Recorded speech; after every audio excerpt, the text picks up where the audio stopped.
찬양의 은혜를 받으셨습니까? 아멘. 내가 걸어갈 때 길이 되고 살아갈 때 삶이 되는 그곳에서 예배를 하는 심령이 되시기를 소망합니다. 아멘. 하나님께서 우리 있잖아요. 기독교인들은 거침이 없다, 막힘이 없다. 왜 그러냐면은 사람들은 이미 주어진 길 있잖아요. 그 길로 가잖아요. 자동차도 기왕이면 잘 닦여져 있는, 남이 다 닦아놓은 길을 가려고 하지 않습니까? 가능하면 그렇게 하려고 하는데 성도들의 삶은 어떻게 보면 도전 정신이 있는 것이죠. 도전해도 될 수 있는 것은 하나님이 길을 여시니까. 그래서 사막에도 광야에도 길을 내시고 또한 강이 없는데도 강을 만드시는 전지전능한 하나님이 계시기 때문에 여러분이 첫 발을 딱 내딛으면 그의 길이 되시고 그 또한 거기 강이 넘치게 될 줄 믿습니다. 아멘. 여러분이 하시면 됩니다. 아멘. 저도 그렇고 여러분도 그렇고 우리가 모두가 하면 된다. 아멘. 이미 다 제가 어릴 적부터는 완벽주의 경향이 강해가지고 어릴 적에 더 심해서 다 준비되지 않으면 움직이지 않으려 했거든요. 다 따져보고서 됐어. 그때서만 움직이려고 했는데 조금은 살다 보니까 그게 아니구나. 준비되어 있지 않아도 첫 발을 내딛는 게 중요하구나. 딛다 보면 그 다음부터는 하나씩 뭐가 갖춰지기 시작하다는 거죠.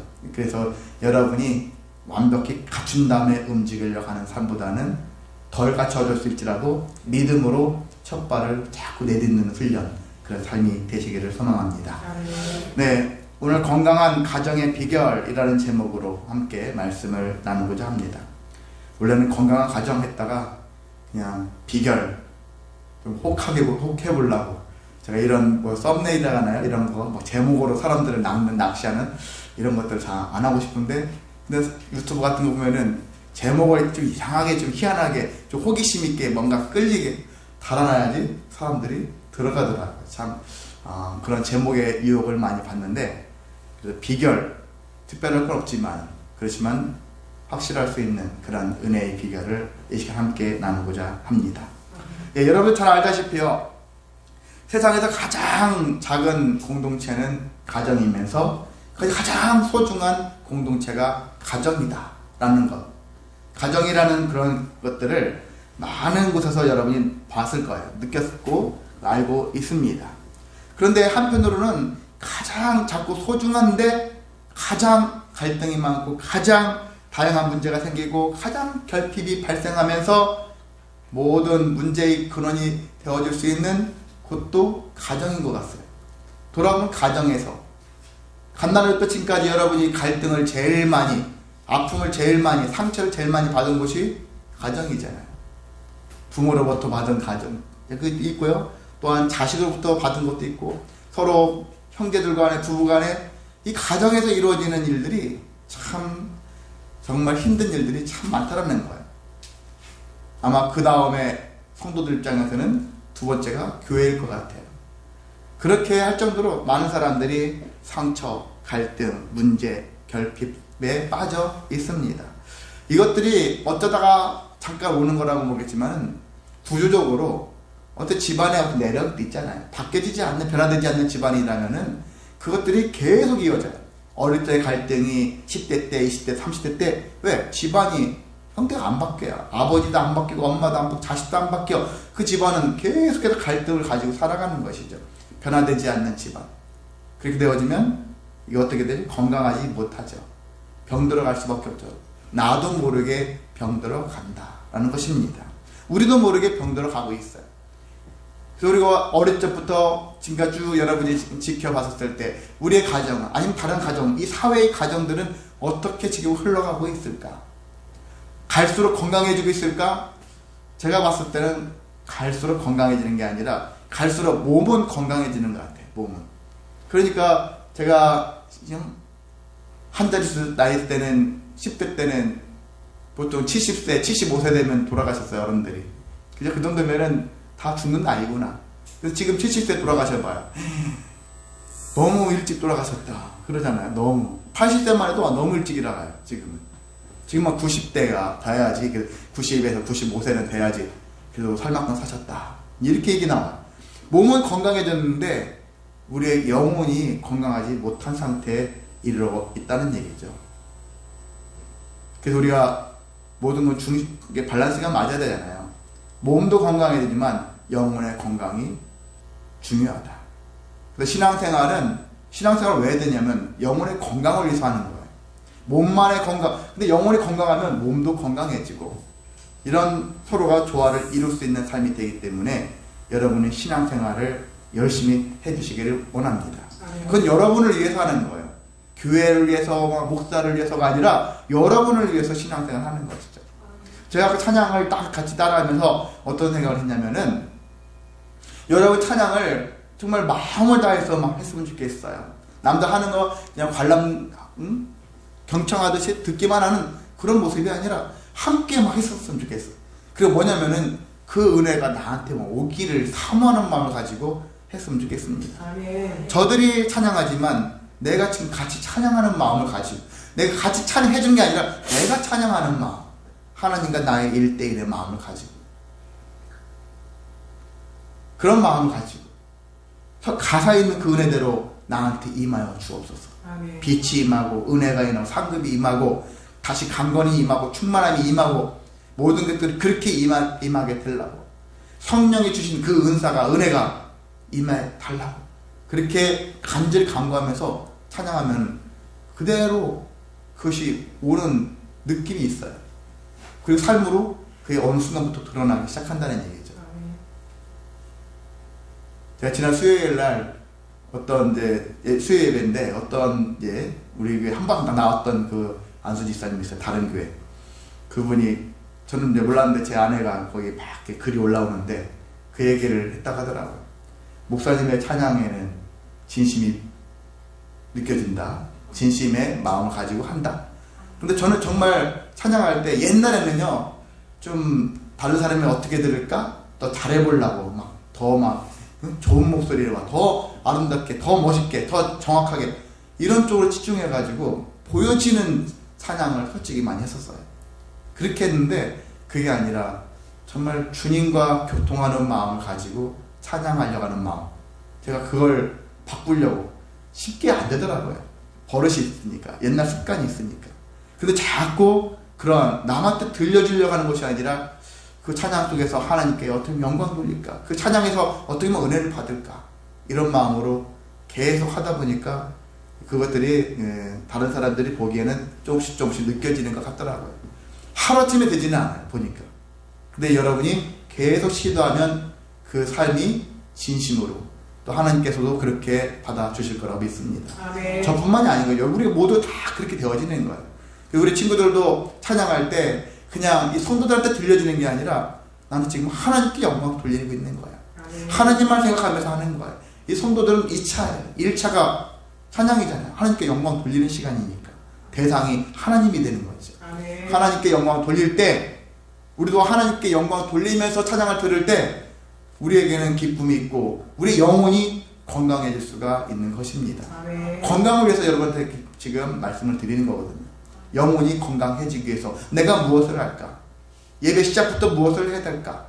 다른 여러 가지 근심과 걱정이 있지만은 찬양을 통해서 먼저 내 영혼이 건강할 수 있는 바탕을 만들어 가자.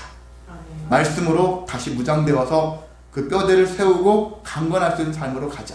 이런 심령으로 여러분이 나아가시기를 소망합니다. 아멘. 세상에 가정의 종류들이 참 많더라고요. 별의별 것들이 있는데 몇 가지만 제가 쭉 나열해 보겠습니다. 가정의 종류가 참 많아요. 이혼 가정, 동성애 가정, 한부모 가정, 불임 가정, 싱글 가정, 재혼 가정, 비혼 가정, 다문화 가정, 기러기 가정, 요즘 애도 안 나는 딩크 가족. 결혼을 하는데 애를 안 낳기로 작정하고서 그냥 결혼 생활을 하기로 그렇게 하는 사람들도 있어요. 그런 여러 가지 가정들이 있더라고요. 근데 이런 것들을 봤을 때, 참, 가정이 참 다양하구나. 다양성이라는 측면에서, 긍정적인 측면에서 보는 사람들도 있겠지만은, 참, 다양성이라는 개념에서, 긍정적인 측면이라기보다는 그만큼 다양하다는 얘기는 반대로 가정이 좀 병들어 있다. 가정을 주신 하나님의 그 목적에 부합하지 못한 모습으로 인간이 인위적으로 자꾸 자기의 모습에 자기들의 환경에 맞게 그 가정을 자꾸 변형을 가한다는 얘기죠. 여러분의 신앙생활도 마찬가지죠. 신앙생활이 정말 하나님 말씀대로 순수하게 신앙생활하면 좋은데 자꾸 인공을 가해서 가미를 하는 거예요. 그 가미된 게 신앙을 더 극대화시키는데 유익하면 좋은데 그렇지 못하고 순수한 신앙을 퇴색시키는 그러한 가미된 것들이 많이 있다는 거예요. 그리고 혼탁한 신앙생활을 하는 것이죠. 도대체 신앙인지 뭔지 신념인지 애매한 그런 모습으로 살아가는 것들도 많다라는 거예요. 그런 것들을 우리가 많이 접하게 되어지면은 하나님 앞에서 순수한 목적에 맞는 삶을 못 살아요.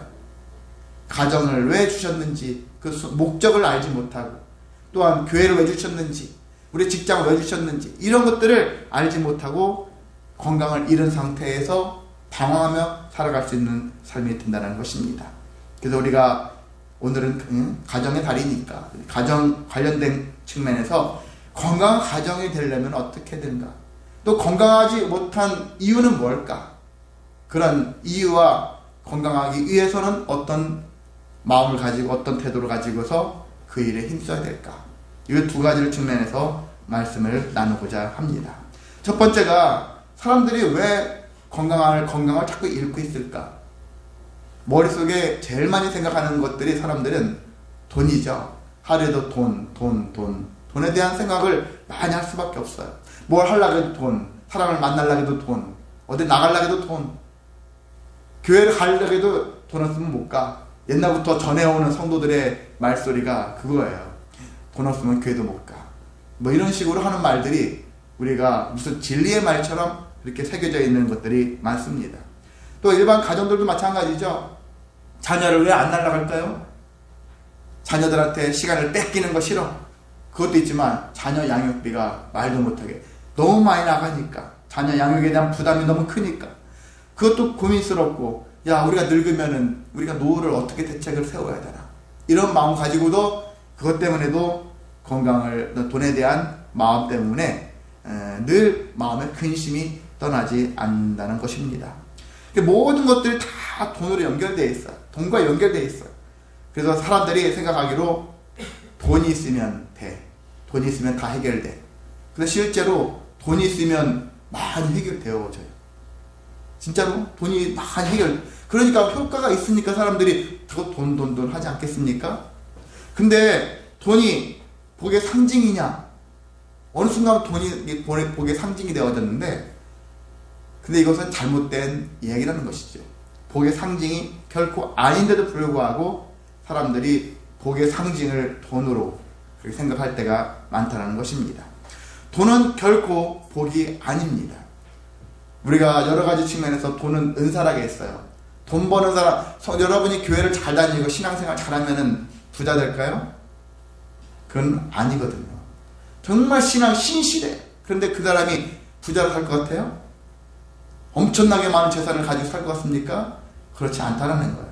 신앙생활을 그렇게 돈과 연결시키고 그리고 그것을 복이라고 여긴다는 건 아니거든요.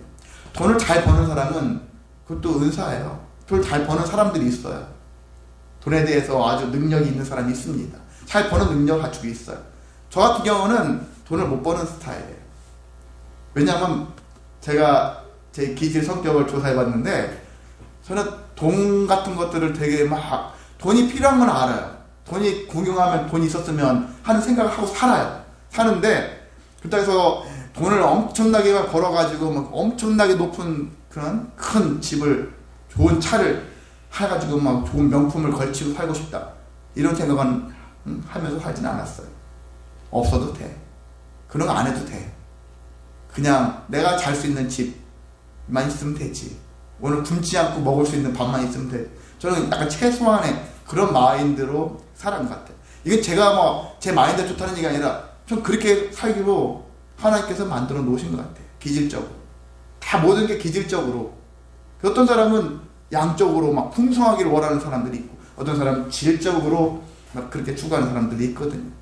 사람의 기질, 성격 이런 부분도 무시 못하거든요. 그래서 저는 그런 면에서, 그래서 저는 돈은 은사라고 생각하는 거예요. 돈 잘 버는 사람들의 모습이 있고요. 돈에 대한 관심보다는 다른 세상의 삶에서 왜 사는지에 대한 가치가 더 큰 사람은 왜 사는지에 대한 부분들을 가지고서 늘 고민하는 사람들이 있는데, 제가 이제 후자에 속한 사람이라고 할 수 있습니다. 그래서 이런 것 같이 돈은 복이 아니라 은사다라고 생각이 들고요. 돈은 유익하지만 그때 돈이 많다고 해서 무조건 행복하냐? 돈 많으니까 행복해. 그건 아니라는 이야기입니다. 돈이 많다고 건강하다? 건강한 가정이다? 그렇지도 않습니다. 돈은 오히려 오늘 말씀에도 나온 것처럼 번뇌하게 한다라는 얘기를 하고 있어요. 번뇌하게 한다. 돈을 많이 가지고 있으면 우리가 좋을 거 행복할 것 같은데, 돈은 사람을 번뇌하게 하는데, 번뇌라는 말이 무엇일까? 많이 고민하고 생각하는 그런 느낌이죠. 근데 조금 더 깊이 들어가면은 전쟁으로 인해서, 전쟁이 일어나면은 삶이 말이 아니에요. 여러분도 지금도 우크라이나하고 저기 러시아 전쟁을 통해 가지고 언제 폭탄이 나올라 미사일이 날라올지 모르고 있잖아요. 지금 집에서 아파트 자고 있는데 갑자기 아파트 한쪽이 막 깨지고 우리 집 파편이 날라오고, 어떤 동영상 보니까 폭탄 터져가지고 어떤 여자 청년인가 아줌마인지 모르겠지만 얼굴에 막 피가 보면서 울부짖는 그 모습 보니까 처절하더라. 전쟁이에요. 그것만 전쟁이 아니라 여러분 가정에서도 전쟁이 많이 발발하고 있지 않습니까? 이 전쟁이 발발하면은 그냥 머릿속에 막 혼돈이 오는 거예요. 혼란이 와요. 그리고 두려움, 괴로움, 이런 것들이, 온갖 것들이 내 마음을 뒤집어 엎어버리고 있어요. 평안하지 못한 이 상태. 이 상태가 번뇌의 상태라는 얘기죠. 전쟁이 발발했기 때문에 그걸로 인한 갈등으로 인해서 생겨지는 모든 현상, 그런 마음의 모습이라고 볼 수 있는 것입니다. 돈은 이 번뇌까지도 해결해 줄 수 있다. 일부는 해결해 줄 수 있다 하지만 모든 것들을 해결해 주지 않고 오히려 돈이 많으면 많을수록 번뇌할 일들이 더 많을 수 있다라는 것들을 생각을 해봤었을 때, 그리고 돈은 삶의 목적을, 방향을 잃게도 할 수 있거든요. 정말 삶의 가치를 알았는데 돈이 갑자기 많이 생겨짐으로 인해서 삶의 가치를 잃어버리고 방탕하고 타락하는 모습으로 살아갈 수도 있거든요. 그렇기 때문에 돈이라는 부분들에 대해서 우리가 너무 집착하듯이 억지를 부려서 어떤 삶의 방향을, 목적을 잃으면서까지 돈 벌기 위해서 힘쓰는 일들은 우리가 좀 절제할 필요는 있다는 것입니다. 그렇다고 해서 돈을 벌지 말고 그냥 가난하게 살아라? 그건 아닌 거거든요. 또 그래서 돈이 부족하면 행복할까? 행복하지 않습니다. 돈이 없으면 없는데 돈 때문에 마음에 시달림이 있는 것이죠. 근데 그래서 그 중간 상태를 유지하는 것이 참 괴롭습니다. 그래도 그런 것들을 여러분이 잘 내 상태가 어떤 상태인가를 파악해서 그 적절한 그런 삶을 살아내는 것도 우리에게 필요한 것 같습니다. 자, 그래서 무엇보다 하여튼 돈과 행복은 일치가 되지 않는다. 상관관계가 반드시 같이 되어지지 않는다는 것들을 기억하셔서 돈과 행복을 같이 맞물려서 이어가기보다는 돈이 중요한 게 아니라 행복은 어디서 올까?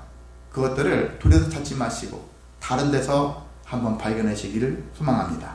자, 그래서 우리는 돈 문제로 인해서 되게 가정이 여러 가지 힘든 가운데 있었을 때 어떤 마음을 가져야 될까?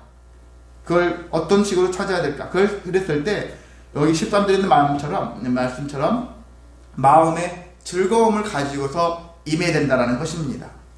사람이 마음이 즐거운 사람들은 얼굴에 나타나죠. 지금 연애에 빠진 사람들은 얼굴 빛만 보면 안 나가잖아요.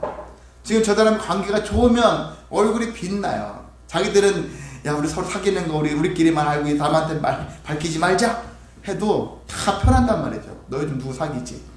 왜? 얼굴에서 다 나타나거든요. 보니까 다 보여요. 우리 친구들도 지금 사귀는 사람이 있고 못 사귀는 사람이 있어요. 못 사귀는 안 사귀는 사람이에요? 표현을 제대로 해야지. 예, 얼굴에 다 나타나요. 근데 사귀는 걸 알았는데 어느 날 얼굴이 별로 안 좋아. 요즘에 뭐 싸웠구나. 이렇게 생각하는 거예요. 대부분. 이렇게 생각합니다. 마음이 즐겁지 않으니까, 마음이 기쁘니까 뭘로 나타나요? 얼굴에서 빛이 드러납니다. 그래서 저도 여러분이 교회에 딱 오셨을 때 얼굴 먼저 보는 것이죠.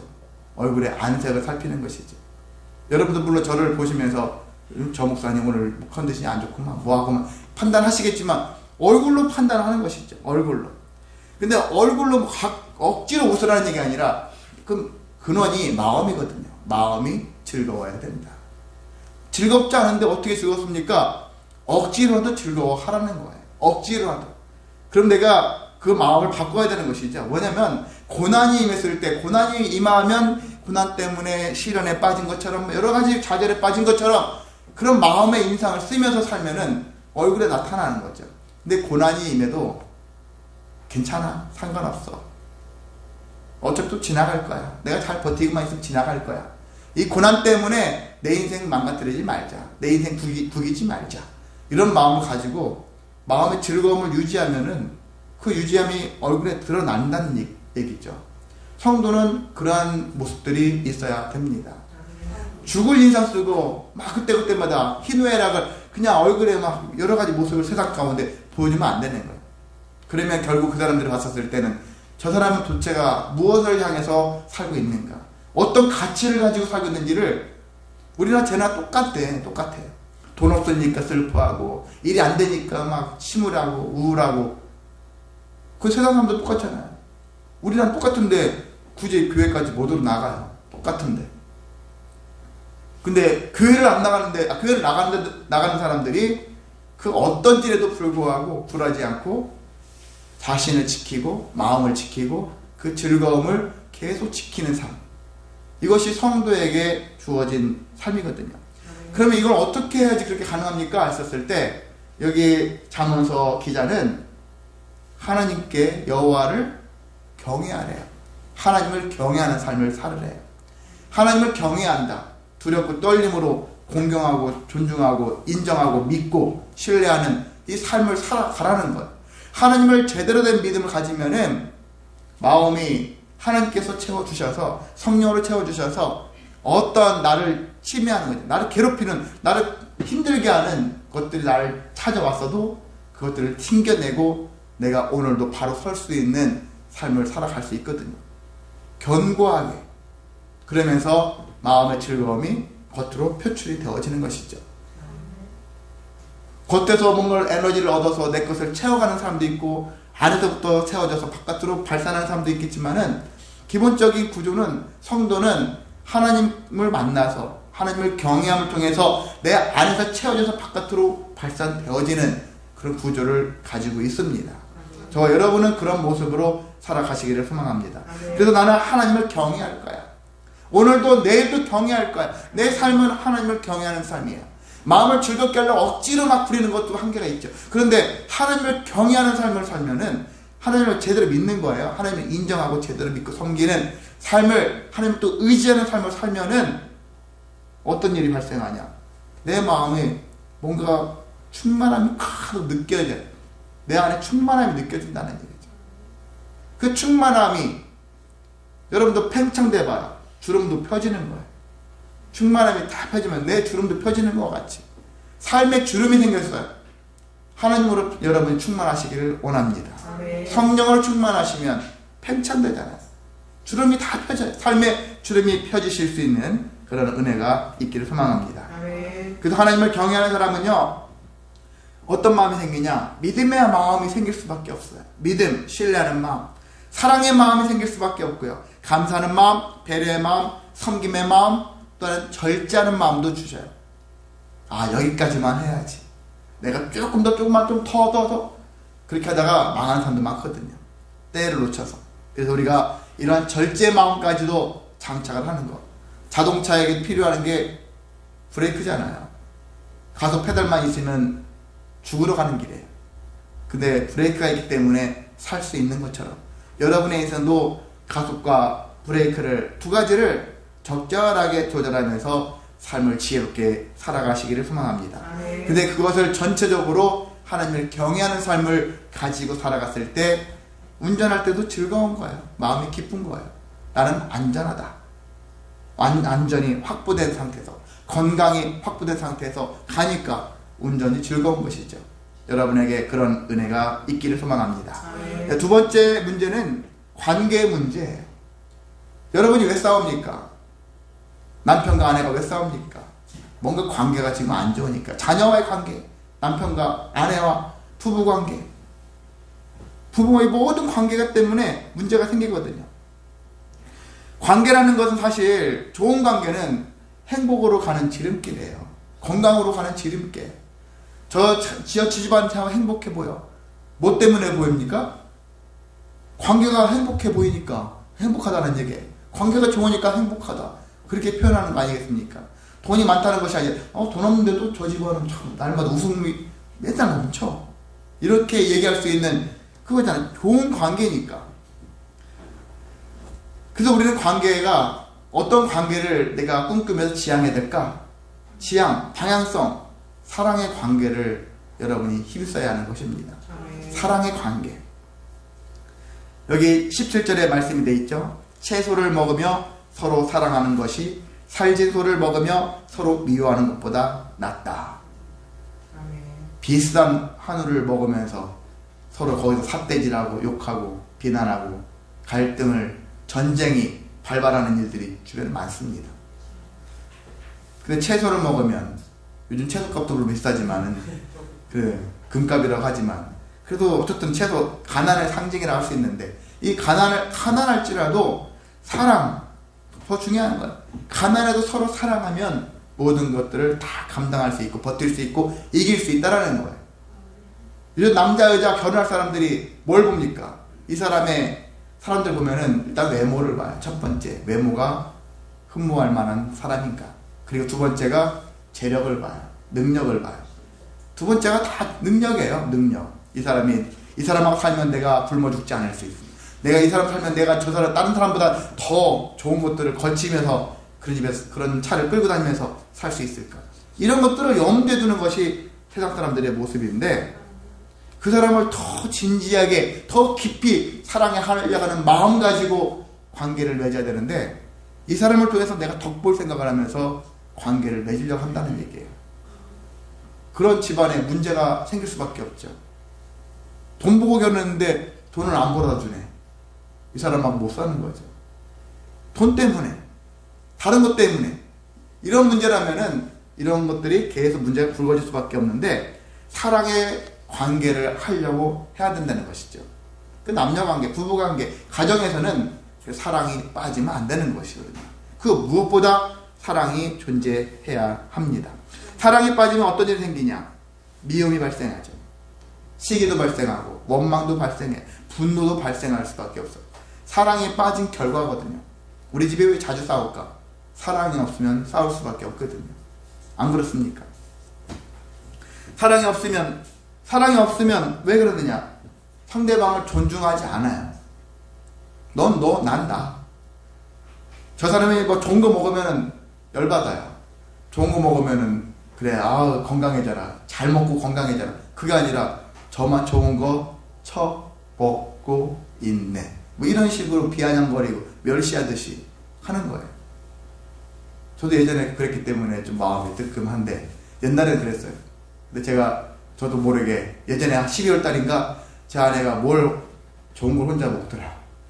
혼자 먹는데 근데 이상하게 그때는 마음이 바뀌어졌어요. 혼자 좋은 것도 먹는구나. 이렇게 아니라 그래 좋은 거 많이 먹어라. 이런 마음 바뀌어지더라고요. 비아냥이 조롱이 아니에요. 좋은 거 많이 먹고 건강해져라. 늙어서까지 못 먹고 막 힘들어서 이렇게 약한 모습으로 사는 것보다 죽을 때까지 건강한 모습으로 살기를 그래야지 나도 건강해지 저도 좋잖아요. 서로가 좋기 위해서. 이런 마음이 생겨지니까 다음부터는 좋은 거 먹는다고 해도 시기하는 마음도 없고 질투하는 마음도 없고 비아냥도 없고 오히려 더 건장하게 되어지고 더 좋은 거 먹어라. 이런 마음이 생겨지더라고요. 여러분도 그런 마음들이 생겨지시기를 소망합니다. 이미 여러분이 그런 마음들이 있을 거라고 생각이 드는데 더 그런 마음들이 풍성해지시기를 소망합니다. 부모님이 가장 힘들 때 중에 하나가 뭐냐면은 자식들에게 업신여김을 당할 때다. 자식이 나를 왜 낳았어? 이렇게 하는 것부터 시작해가지고 자식이 온갖 불평, 원망 이런 것들을 했었을 때 그리고 부모가 하는 일을 부모의 상태를 늘 지적하고 오히려 막 업신여기듯이 했었을 때 무시할 때 부모가 상처가 크거든요. 저 자식을 위해서 내가 얼마나 힘써서 여기까지 키워놨는데 저 입에서 나오는 것은 원망과 불평뿐이니까 얼마나 괴롭겠습니까? 그렇게 하게 되어지는데, 근데 부모는 자식이 삐딱하게 나올 때 상처받죠? 근데 자식 입장을 생각해 보시기 바랍니다. 자식이 왜 삐딱할까? 부모가 잘했는데 무조건 삐딱할까? 그렇진 않거든요. 자식도 부모가 자기들을 못마땅하게 여김으로 인해서 부모가 못마땅하니까 삐딱한 거예요. 서로가 삐딱한 거야. 서로에 대해서 삐딱한 마음을 가지고 있는 거거든요. 왜 너는 왜 그래? 그렇게 할 것이 아니라 내가 먼저 저 사람에게 삐딱하게 했구나 라는 그런 마음을 가지면 금방 풀릴 수 있는 일이거든요. 원인이 너에게 있는 것이 아니라 나에게 있구나 라는 것들을 발견하기 시작하면은 다시 사랑으로 하나 될 수 있고 행복해질 수가 있는 것입니다. 그렇지 않으면 갈등이라는 폭탄을 계속 가지고 살아요. 그래서 어느 날 딱 건들면 뇌관을 건드려서 터뜨리는 거죠. 싸우는 일이 그렇게 생기는 거예요. 갈등이 있으니까. 갈등이라는 폭탄이 여러분에게 다 있어요. 다 있습니다. 근데 어느 날 아내가 건들든지 남편이 건들든지 자식이 건들든지 부모가 건들든지 해가지고 그것이 터지는 거예요. 그런 일이 있기 때문에 여러분에게 폭탄이 적었으면 좋겠어요. 그리고 핵폭탄 같은 것들은 빨리 없애버리고 작은 것은 있을 수 있죠. 총알 같은 작은 폭탄.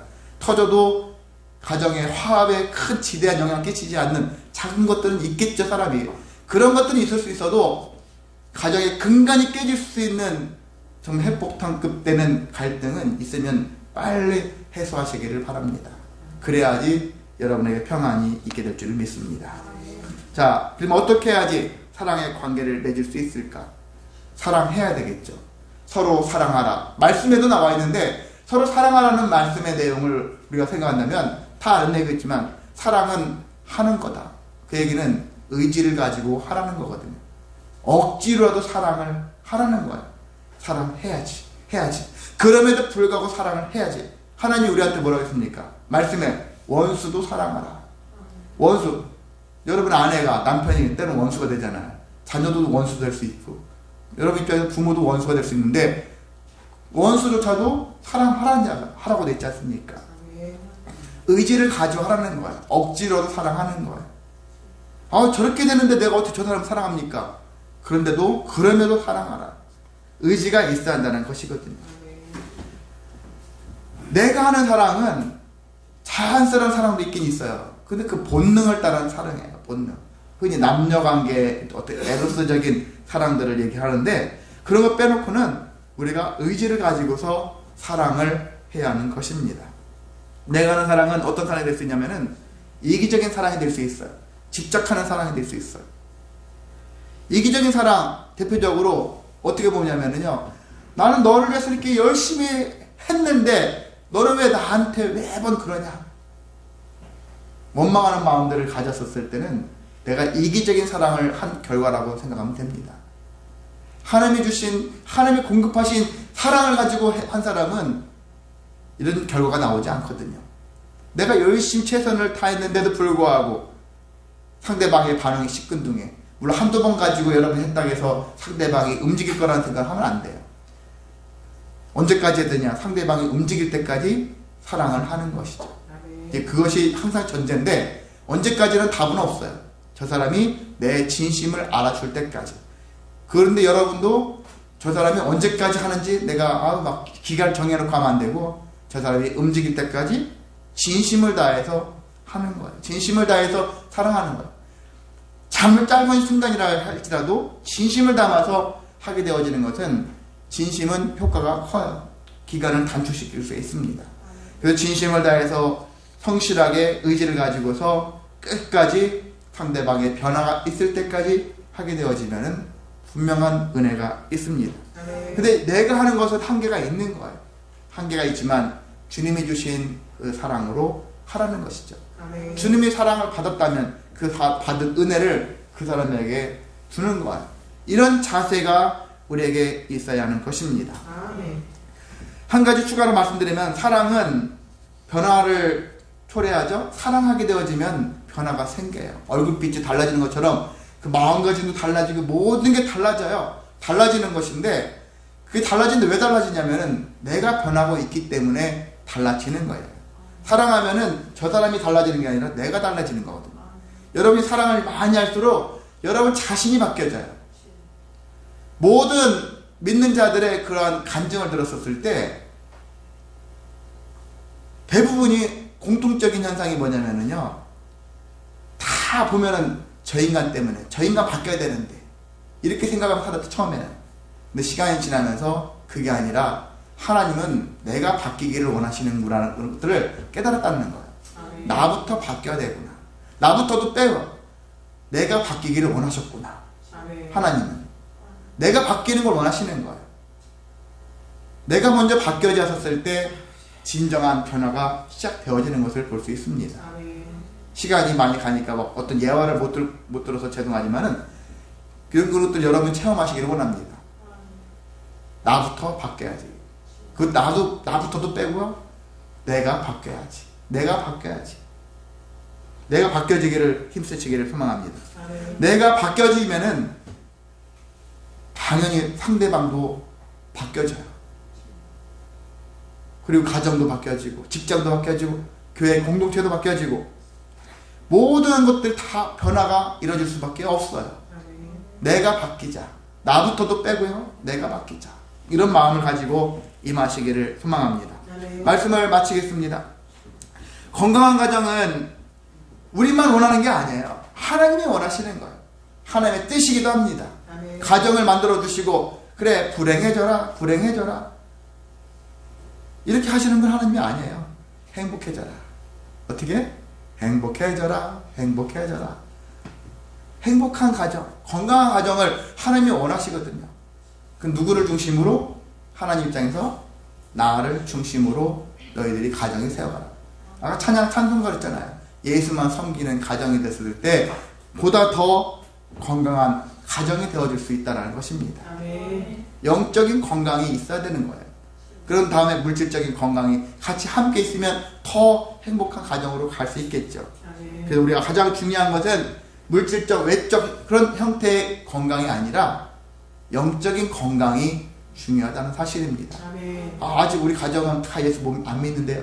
그럼 여러분이 그게 여러분에게 주신 사명이라고 생각하고서 계속 기도하면 돼요. 예수만 섬기는 가정 되게 하여 주옵소서. 그 기도를 여러분이 살면서 계속해서 어느 환경에서도 기도하시기를 소망합니다. 그렇게 하게 되면 어느 순간부터는 이루어질 수 있겠죠. 지금은 안 이루어질지도 몰라도 어느 순간부터는 반드시 그렇게 되어진다. 여러분이 성령 안에서 거하시면서 하나님이 나한테 왜 가정을 주셨을까? 나한테 이 아내를, 이 남편을, 이 자녀를 왜 주셨을까? 왜 우리에게 나한테 이런 부모를 주셨을까? 하나님의 은혜 입장에서 그것을 해석해 내시기를 소망합니다. 그래서 하나님이 주신 은혜를 발견하셔서 하나님께 영광 돌리는 모습으로 살아가시면 내 영혼이 건강해지고 내 가정이 건강해지고 내가 다니는 곳 학교와 교회와 모든 직장이 더 강성해지고 풍성해질 줄을 믿으시기를 주님의 이름으로 소망하고 축복합니다. 네, 이 시간 우리가 찬양을 할게요. 여러분 나눴던 프리트물 있죠?